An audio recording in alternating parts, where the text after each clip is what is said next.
नमस्कार मित्रांनो, तर आजचा आपला जो ब्लॉग बनणार आहे तो आहे फ्लॉवरच्या तोडणीवर. तर आता आपण चाललो आहे, आमचं जे फ्लॉवरचं शेत आहे त्या शेतावर चाललो आहे. तिथं फ्लॉवरची तोडणी होती आहे. चला तर मग बघूया फ्लॉवरची तोडणी कशी केली जाते. चला लवकर, सुरुवात झाली आणि आपण शेवटला जायचं, बरोबर नाही. माझ्या मागे बघू शकता फ्लॉवरची तोडणी चालू आहे. तर हा आहे फ्लॉवर. नुकतीच फ्लॉवरची तोडणी झालेली आहे. ती तोडणी कशी करतात हे आम्ही तुम्हाला दाखवतो.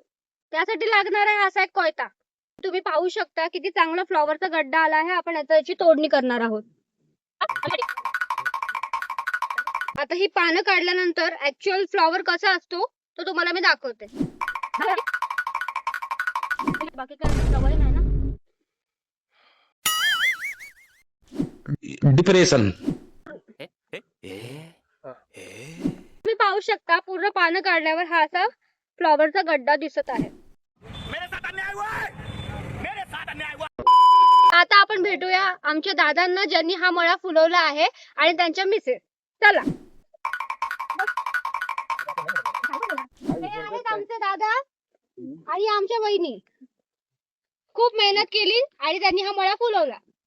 आता पण ते कामच करते बिचारे. ओ बोला ना आमच्याशी काहीतरी.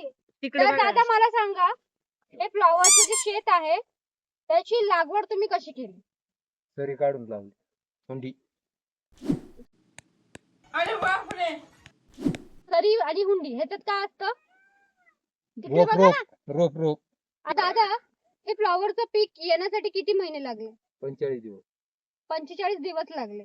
लावल्याच्या नंतर 45 दिवस. लावल्याच्या नंतर 45 दिवस. तर मित्रांनो, तुम्ही पाहू शकता जेवढं सोपं वाटतंय तेवढं शेती करणं सोपं नाही. त्यासाठी खूप मेहनत करावी लागते, जे आमचे दादा आणि वहिनी करतातच आहे.